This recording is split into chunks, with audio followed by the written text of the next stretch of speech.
네, 안녕하십니까. 저 기생충학자 서민입니다.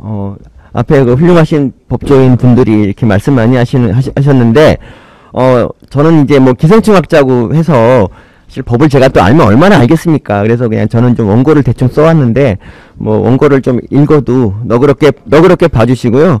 그리고, 하여튼 이 자리에 필리버스터를 한다고 이 자리에 서니까 정말 감개무량합니다. 진짜 30분 동안 이렇게 시민들을 대표해서 이렇게 떠들 수 있는 기회를 준 변협에게 정말 감사드리고요. 근데 따지고 보면 이게 다 문재인 정권 덕분이지 않습니까? 사실 이 정권 전까지 제가 법에 대해서 아는 거라고는 법은 만인에게 평등해야 되는 거 아닌가? 부자나 권력을 가진 이도 법 앞에서 평등해야 된다. 이런 정도밖에 없었습니다. 그리고 제가 검사 친구도 없었고 검사에 대해서 검사한테 제가 또 착하게 살았습니다. 보기와 달리. 그래서 검사한테 취조를 받은 적도 한 번도 없습니다. 그래서 특별히 검사에 대해서 생각이 없었어요. 근데 이제 지금은 어떠냐면 법에 대해서 굉장히 많이 알게 됐고, 그리고 제가 그 검사에 대해서도 검사 이름을 되게 많이 알게 됐어요. 예를 들면 이 정권 들어서 이성윤 검사, 이문정 검사, 박은정, 이종근, 심지어 박은정하고 이종근 검사가 부부라는 것도 알게 됐고요. 이런 식으로, 그리고 댕기열 비슷한 거 걸렸던 그 정진웅 검사, 이런 분도 알게 됐고, 물론 이제 전 국민이 다 아는 한동훈 검사장 같은 분도 물론 알죠. 근데 언제 한번 이렇게 적어봤는데 제가 이름을 아는 검사가 20명이 넘더라고요. 저희 사실 제가 가르치는 학생들 40명 이름도 아직 다 못 외웠는데 이 검사 이름을 더 많이 외웠다니 정말 이 정도면 그래도 제가 또 이 검찰개혁에 대해서 이 자리에서 얘기할 수 있는 자격은 되는 게 아닌가 생각이 들고요. 그리고 이거 웃자고 하는 얘기인데 또 제가 이제 기생충학을 전공하고 있고 기생충학 하면 또 대변검사 아닙니까? 그래서 검사에 대해서 또 남다른 또 조예가 있는 거고요. 예, 그리고 저희 아버지가 사실 이제 검사였습니다. 위키백과에 검사의 아들로 태어났다 이렇게 이제 돼 있는데 제가 아버지를 참 훌륭하게 보는 게 그 당시는 검사가 지금보다 파워가 훨씬 더 셌을 때예요. 근데 그러니까 그 당시 그 높은 지위를 가진 검사셨는데 제가 아버지를 참 존경하는 거는 저희 그 아버지 위치에서는 돈 아주 많고 미모를 가진 분하고 얼마든지 결혼할 수 있었는데 아버지는 저희 어머니와 결혼을 하셨습니다. 이게 정말 감사드릴 일이고요. 그래서 이제 제가 태어났는데 저희 어머니는 참고로 저하고 닮았습니다. 저하고 쌍꺼풀 수술하기 전에 저와 닮았는데 어쨌든 아버지는 그런 분이셨어요. 근데 제가 검사였던 아버지에 대한 기억은 사실 없습니다. 예, 초등학교 1학년 때인가 2학년 때인가 이렇게 검사직을 벗고 이제 변호사로 활동을 하셨거든요. 근데 이제 나중에 이제 좀 자란 다음에 아버지한테 이제 여쭤봤죠. 그 당시 검사를 그만둔 이유는 무엇입니까? 이렇게 이제 했더니 아버지가 이렇게 말씀하셨어요. 내가 검사 월급 받으면서 이 아이들을 다 키울 수가 없겠다. 자신이 없었다. 이제 아버지가 금술이 좋아서 결혼하고 6년 만에 4명을 자식을 낳았거든요. 그래서 이제 4명을 또 키우려니 그렇게 옷을 벗은 거죠. 사실 저희들 때문에. 근데 지금 생각해보니까 아버지가 정말 잘 선택하신 것 같습니다. 아버지가 그 변호사를 하셨기 때문에 제가 그래도 밥 걱정 없이 잘할 수 있었던 것 같고요. 제가 아는 분은요, 26년 동안 검찰에 몸담은 분이 한 분 계세요. 이분이 그 요직까지도 다 섭렵하셨는데 나중에 이제 재산이 2억밖에 안 되는 그런 실정?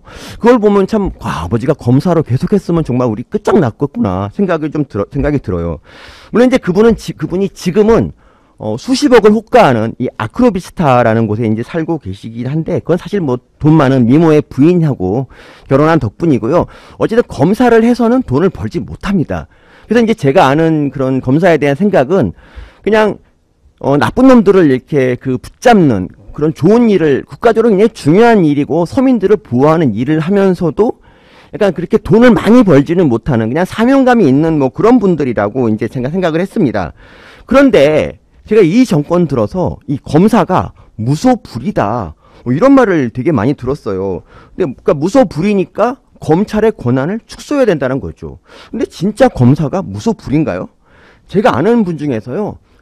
수사를 굉장히 잘하시는 분이 있습니다. 얼마나 수사를 잘하면 SK 수사에서 다 잡아놓고 심지어 삼성 같은 경우도 이제 그 뇌물 수사해가지고 그 부회장이란 분을 잡아넣으신 분이에요.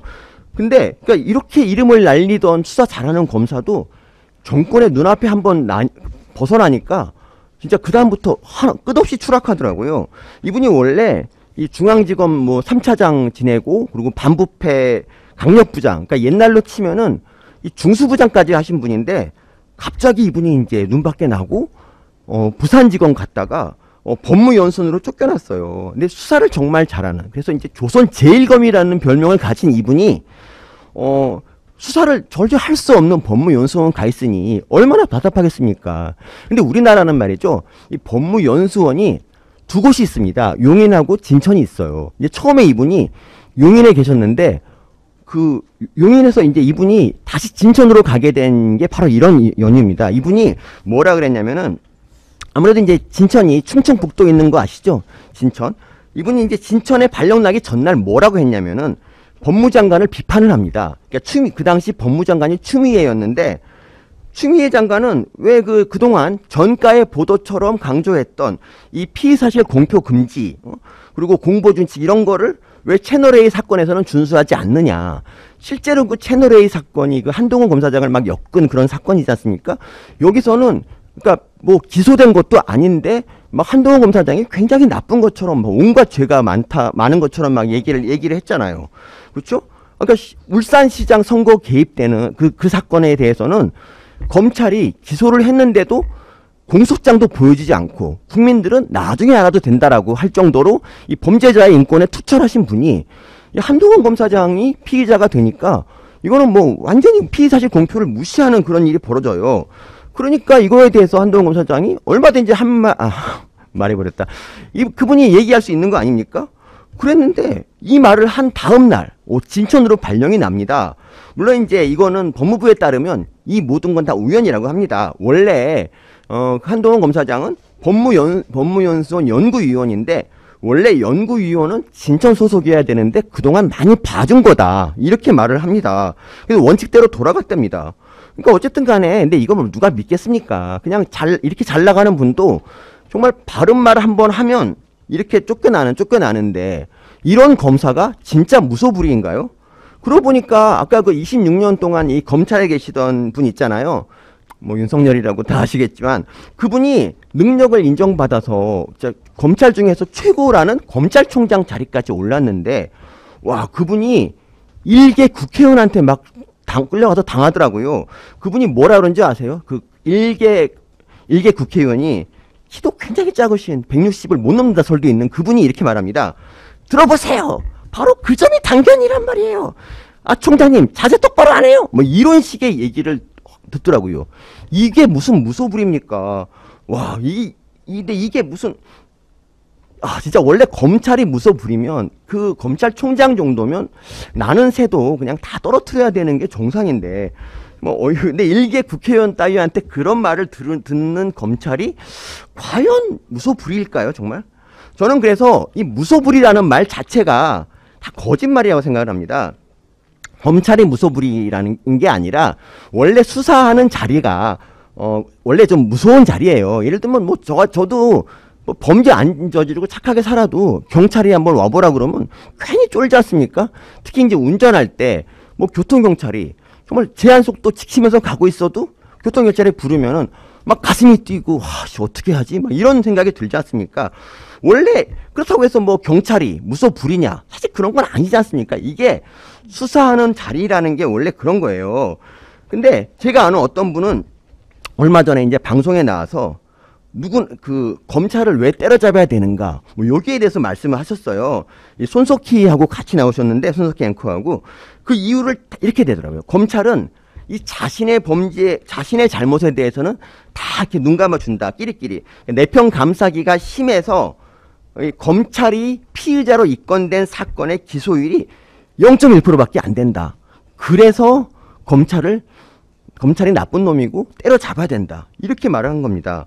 근데 이거 진짜일까요? 그래서 이제 데이터 누가 분석해 놓은 걸 보니까 2015년부터 2021년까지 7년 동안 이 검사가 피의자로 입건된 사건이 2만 건이나 됩니다. 근데 그 중에 기소된 사건이 19건밖에 안 되니까 이 기소될 확률은 0.1%가 맞더라고요.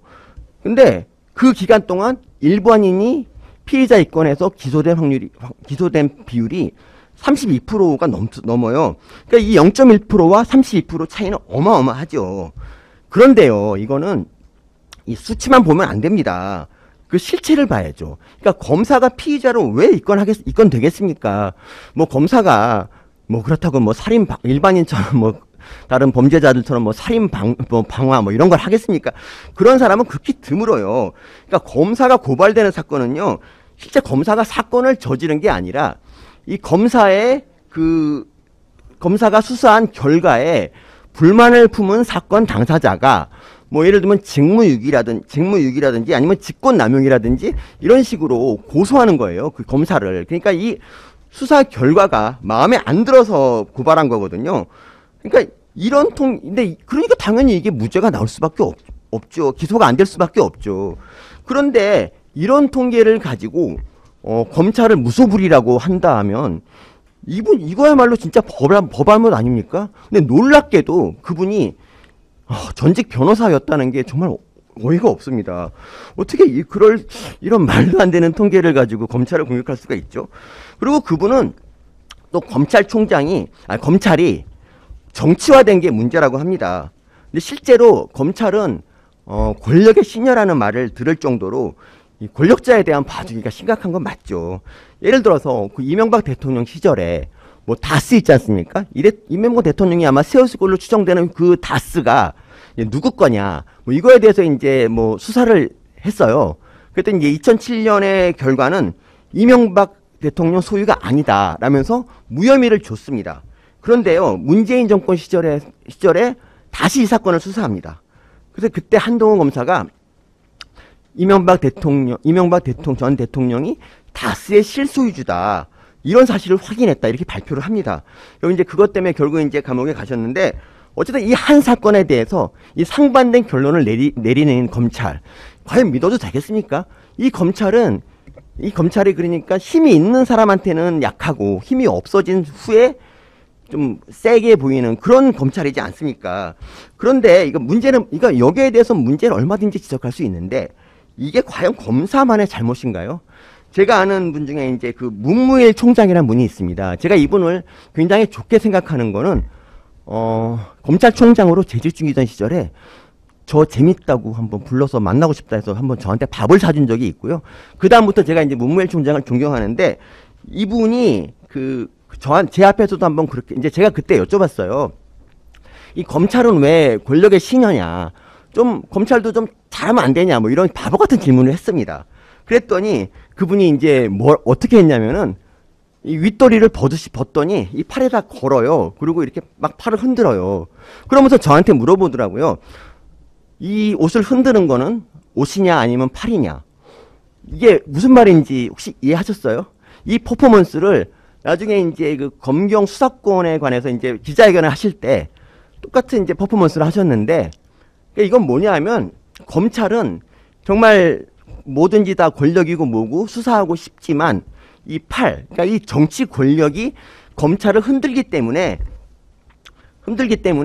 검찰이 제대로 이제 뭐 수사를 못하는 일이 많다, 뭐 이런 거죠. 그러니까 이분은 문재인 정권의 검찰총장이었습니다. 그러니까 문 정권에서도 과거 권력자들이 검찰을 좌지우지했던 것처럼 똑같은 일이 벌어졌다는 얘기죠. 근데 실제로 사실 이 검찰이 권력에 맞서면 안 된다는 거를 이 정권처럼 잘 보여준 정권이 없습니다. 조국 사태도 뭐 그렇지만 울산시장 선거 개입 사건 같이 권력자가 이렇게 연루된 사건을 조사한 검사들은 모조리 좌천을 당했습니다. 예를 들어서 이 강백신 검사라고 놀라운데요. 이름이 백신이야. 와. 근데 이분이 조국 사태 수사하고 통영으로 좌천이 됐어요. 통영으로. 그래서 강백신 검사는요, 이제 수사를 다 하면 나중에 이제 기소하고 재판까지 이제 참여해야 되잖아요. 이 통영에서 진짜 재판 있을 때마다 일주일에 한두 번씩 5시간 동안 버스를 타고 왔다가 5시간 동안 또 버스 타고 내려가는 뭐 이런 일을 계속 해왔던 거죠. 진짜 더럽고 치사해서 정말 옷을 벗고 싶지만, 또 요새 변호사 시장이 또 만만치 않지 않습니까? 그리고 이 검사로서 사명감을 가진 분이니까 이렇게 또 권력자를 수사했겠죠. 근데 어쨌든 그리고 이렇게 권력자를 수사한 사람은 이렇게 고초를 겪는데, 이성윤이라고 있습니다. 이성윤. 사실 이성윤의 유일한 장점은 우리 대통령하고 똑같이 경위대를 나왔다는 게 유일한 장점이고, 특별히 뭐 수사에서 뭐 대단한 일을 했다. 뭐 이분이 사실 세월호 수사도 뭐 잘 못했다 이런 말도 있지 않습니까? 근데 이분이 그냥 이 정권 들어서 별로 한 것도 없는데 반부패 강력부장, 중앙지검장, 고검장 이렇게 승승장구합니다. 아니 알고 보니까 이분한테는 뭐가 있었냐면 남하고 다른 검사랑 달리 이 권력에 충성하는 그런 DNA가 있었어요. 그러니까 이제 피의자가 돼서 이 공수처에 들어갈 때도 공수처장이 직접 차를 내주면서 이렇게 대접을 하는 그런 모습. 그러니까 이런 걸 보면서 진짜 현직에 있는 진짜 젊은 검사들이 어떤 생각을 하겠습니까? 아, 권력 수사는 웬만하면 하지 말자. 이 생각하지 않겠습니까? 그래서 우리나라가 있잖아요. 이 권력과 관계에 있는 그런 사건을 수사해야 될 일이 있으면 매번 이 특별검사라고 뭐 특검이라고 하죠. 특검을 임명해야 됩니다. 예를 들면 허익범 특검 보세요. 이 허익범 특검은 진짜 특검하는 와중에도 탄압을 많이 받았지만 꿋꿋이 수사해서 현 정권의 최대 그 측근이라고 할 김경수 경남지사를 이 드루킹 사건으로 빵에 보냈지 않습니까? 근데 이게 공짜가 아니에요. 그러니까 특검하는 비용이 수십억이 듭니다. 그러니까 검사들한테 월급 주는 게 이런 일 수사 잘 하라고 월급 주는 건데 그런 검사들을 써먹지 못하고 특검으로 이렇게 돈을 낭비해야 되는 거 이게 얼마나 지금 어이없는 일입니까? 우리나라 안 그래도 빚이 1,000조가 넘는 나라인데. 그러니까 어쨌든 이게 전부 다 문재인 정권이 인사권을 무기로 검사 길들이기를 한 탓이죠. 그런데도 문 정권은 그런데 문 대통령은 이 모든 책임이 검찰에게 있는 것처럼 뭐 검찰이 정치화됐다, 무소불위다 이러면서 이제 검찰을 때려잡으려고 하죠. 사실 문 대통령이 이러는 게 저는 개인적인 복수심도 있다고 생각합니다. 예전에 그 노무현 대통령이 이명박 정권제 때 뭐 불행하게도 극단적 선택을 하셨지 않습니까? 근데 그 극단적 선택의 원인은 뭐 다 아시다시피 뭐 불행한 예를 꺼내서 그렇지만 권양숙 여사가 이렇게 뇌물을 받은 게 이제 드러나서 그것 때문에 이제 조사를 받으신 거잖아요. 그러니까 뇌물이 대통령을 이제 노 대통령을 극단적 선택을 하게 만든 거지 검찰이 그걸 했다? 이거는 전형적인 좌파 마인드죠. 그냥 검찰이 나를 수사하면 검찰이 나쁜 놈이고 뭐 감사원이 뭐라 그러면 감사원이 나쁜 놈 이런 마인드지 않습니까? 어쨌든 이거에 대한 복수심에 눈이 멀어서 문 대통령은 정권 시작하자마자 검찰 과거사위원회를 만듭니다. 그리고 그때 이제 그 과거사위원회에서 다뤘던 사건 중에 두 개가 장자연 사건이랑 김학의 사건입니다. 이 뭐 장자연 사건은 2009년에 배우였던 장자연이 안타깝게도 이제 극단적 선택을 했는데 여기에 이제 조선일보가 관련이 돼 있다. 뭐 인데 검찰이 봐줬다. 이런 이제 그 예단을 하고 이제 들어간 사건이에요. 근데 그러니까 장자연 이분이 죽기 전에 뭐 장자연 리스트를 썼는데 거기 보면 다 명단이 나온다고 합니다. 그런데 아무리 조사해도 장자연 리스트는 없었어요. 그러니까 그 과거사 조사위원회가 결국 이 장자연 관련된 사건을 기소하지 못했습니다. 근데 대신 이들이 이제 불러온 윤지호라는 사람이 있어요. 윤지호라고 이제 뭐 여자분인데 이분이 왜 우리나라 왔냐면 뭐 알고 보니까 사실 책을 좀 팔고 후원금도 받고 한탕 하려고 온 거예요. 실제로 후원금을 1억이 넘게 받았는데 이분 알고 보니까 장자연하고 별로 친하지도 않았고 장자연 리스트에 대해서 별로 아는 것도 없어요. 그 실체도 없는 거죠. 그러다 걸리니까 캐나다로 잽싸게 도망가서 지금 경찰이 계속 오라고, 왜냐면 고소고발이 한 10건 걸려 있어서 오라고 아무리 해도 오지 않습니다. 제가 이 사건 보고 너무 화가 나서 하던 일 때려치고 책을 하나 쓰는데 그 책 이름이 윤지호 사기극과 그 공범들입니다. 이 책은 참고로 이 팩트와 유머가 어우러진 정말 재밌는 책인데 책은 하나도 안 팔렸습니다. 제가 출판사 사장님한테 윤지호가 잡혀 들어가는 날 이 책이 많이 팔릴 거다 이랬는데 이번 정권에서 윤지호를 잡아들일 의사가 없었습니다. 그래서 안민석이 참고로 윤지호를 지키겠다고 막 그랬었는데 이 안민석이 좀 윤지호 잡으면 좋은데 그럴 마음도 없고. 근데 이제 정권이 바뀌었으니까 한번 기대해 보겠고요. 그리고 과거사위가 다룬 사건 중에 또 다른 게 김학의 사건입니다. 김학의가 이제 별장에서 뭐 성폭행, 성접대 같은 거를 이제 받았는데 검찰이 동영상을 보고도 그 인물이 김학의라는 걸 부정했다. 뭐 이런 의혹이에요. 근데 이제 여기에 대해서 좌파들이 이렇게 소문을 냈어요. 그러니까 김학의가 영상에 얼굴에 선명하게 나오는데 김학의라는 걸 부정했다고 소문을 냈지만, 근데 진실은 뭐냐면 그 영상에 김학의가 안 나왔다는 게 아니라 거기서 이제 그 영상에 나온 여자 피해자가 자기가 이제 피해자 이름에서 빼달라 그러고, 그리고 진술이 일관되지가 않았어요. 그래서 이 성폭력 부분은 없어지고, 그리고 성접대 부분도 이게 이제 뇌물이, 그러니까 대가성이 입증이 안 돼서 이게 그냥 일반적인 성매매가 돼서 그냥 공소시효가 지났기 때문에 이걸 처벌할 수 없게 된 거예요. 그래서 이제 검찰이 어차피 기소도 못할 거니까 그냥 성명불상의 남자라고 썼는데, 이걸 마치 검찰이 일부러 못 알아본 척 얘기를 했어요. 근데 뭐 나중에 결국에는 억지로 이제 뭐라도 잡아 넣어야 되니까 그 4천만 원 정도 이렇게 뇌물 받은 게 있어서 그걸로 이제 결국 구속을 시켰는데, 이것도 대법원에서 무죄가 나오거든요. 그래서 이제 이 과거사위원회에 참여했던 그 박준영 변호사라고, 이 재심 변호사로 굉장히 유명한 사람인데, 이분이 이제 이런 말을 해요. 여론에 떠밀린 무리한 수사와 기소가 문제였다, 이렇게 말을 합니다. 근데 이 사건을 무리하게 기소한 이유가 있어요. 바로 문재인 대통령이 이 김학의 사건의 진실을 규명하지 못한다면 우리는 정의로운 사회를 말할 수 없다, 이렇게 말을 합니다. 그러니까 마치 정해놓은 진실이 따로 있는 것처럼 지금 말씀을 하셨잖아요. 근데 조사도 안 하고 최고 권력자인 대통령이 그렇게 말하니까 과거사위원회가 어쩔 수 없이 그냥 열심히 무리할 수밖에 없는 거죠. 그래서 참고로 우리 문 대통령은요, 정이 굉장히 많으신 분입니다. 표창장 위조를 비롯해서 뭐 사모펀드 비리까지 온갖 범죄를 저질러서 부인이 구속되고 딸은 입학 취소되고, 뭐 이렇게 자신도 곧 유죄 판결을 이제 받을 게 확실한 조국한테 마음의 빚이 있다고 이제 해서 뭐 전 국민에게 신금 올렸죠. 근데 얼마 전에 손석희랑 대담할 때도 이렇게 말했죠. 조국과 그 가족이 겪었을 고통에는 마음이 아프다. 왜 이분은 그 조민 때문에 떨어진 그 사람이나 이로 인해 상처받은 다른 수많은 그런 뭐 민초들, 왜 이분들한테는 마음이 안 아픈지 정말 모르겠는데, 어쨌든 이렇게 마음이 따뜻한 분이 자기 때문에 진짜 어떻게 보면, 그러니까 물론 이제 김학의 이분이 좋은 분은 아니지만 무리한 수사와 기소로 인해서 진짜 고초를 겪은 대표적인 사례가 김학의 사건이고요.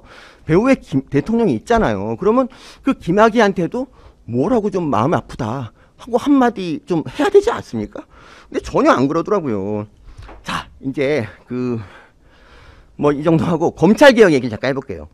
그러니까 오래 전부터 이 시민사회단체가 요구해온 게 이제 검찰의 이 비대한 권한을 줄이자는 거예요. 그렇죠? 그 중에서 제일 문제가 됐던 거는 특수부입니다. 특수부. 그러니까 과거에는 뭐 중앙수사부, 중수부라고 불렸는데, 이게 이제 왜 막강한 권력을 쥐었냐면, 원래 이제 검찰은 뭐 고소나 고발 뭐 이런 게 들어와야 수사를 하는데, 이 특수부는 이 범죄 행위를 스스로 인지해서 수사하는 인지수사가 가능한 부서예요. 그러니까 이런 거예요. 그냥 제가 나 째려봤어? 너 수사해. 이렇게 할 수 있는 그런 부서? 그래서 이 특수부가, 그러니까 이 중수부가 무소불위인 거예요. 그러니까 뭐 정계, 재계, 권력자 다 할 거 없이 얼마든지 수사할 수 있는 부서가 바로 특수부입니다. 근데 이런 특수부가 권력의 편에 서면 어떻게 될까요? 진짜 뭐 권력에 반대하는 그런 야당 인사들이고 뭐고 다 잡아놓을 수 있잖아요. 그래서 이 박근혜 정부가 특수부를 없애고, 그러니까 중수부를 없앤 겁니다. 그러니까 이런 게 바로 진정한 검찰 개혁이에요. 그러니까 권력이 센 조직이 있고 이거를 이용해서 얼마든지 자기 정치를 할 수 있는데도 불구하고 이거를 없앴다니까요. 박근혜 정부가. 근데 이 특수부가요, 문재인 정부에서 되살아납니다. 그냥 중앙지검에 그냥 조그맣게 있던 이 특수부가 이 적폐 수사를 한다는 명목으로 엄청나게 커져요.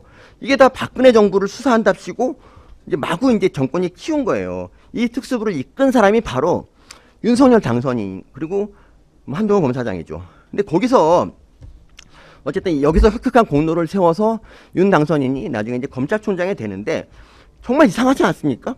검찰개혁이라는 게 검찰의 비대한 권력을 줄이자고 하는 건데, 자기가 필요하다면서 특수부를 비대하게 만들어요. 그러니까 문재인 정권에게는 사실 검찰개혁의 의지가 진짜 있었나, 이걸 의심할 수밖에 없어요. 그러니까 아까 말했던 그 검찰 과거사위원회 같은 것도 검찰의 과거 잘못을 들춰서 그냥 한번 검찰을 길들이라고 한 게 아닌가 생각이 들어요. 그러니까 그 자기 친구를 죽인 검찰에 대해서 그냥 복수하는 차원이었지 뭐 검찰 개혁에 뭐 거창한 로드맵이 있었다 이렇게 생각하지 않습니다. 그런데 이 검찰 개혁의 의지가 2019년 8월부터 다시 되살아납니다. 그때 어떤 일이 있었죠? 네, 맞아요. 조국 사태가 있었죠. 그러니까 그걸 수사했던 분이 바로 이제 윤석열 검찰총장과 한동훈 검사장인데 사실 이거는 경찰에 수사하는 게 불가능합니다. 이 사모펀드 같은 경우는 저도 조국 쓴다고 진짜 공부를 많이 했는데 와, 이건 너무 어려운 범죄고 그리고 뭐 표창장 위조 같은 걸 밝혀내는 것도 참 쉽지가 않았을 것 같아요. 그리고 더구나 민주당 똘마니들하고 머리 깨진 이들이 막 조국을 지키겠다고 난리를 쳤지 않습니까? 그때 유시민 같은 사람도 이렇게 말했잖아요. 뭐 정경심이 컴퓨터를 빼돌린 게 증거 보존이다.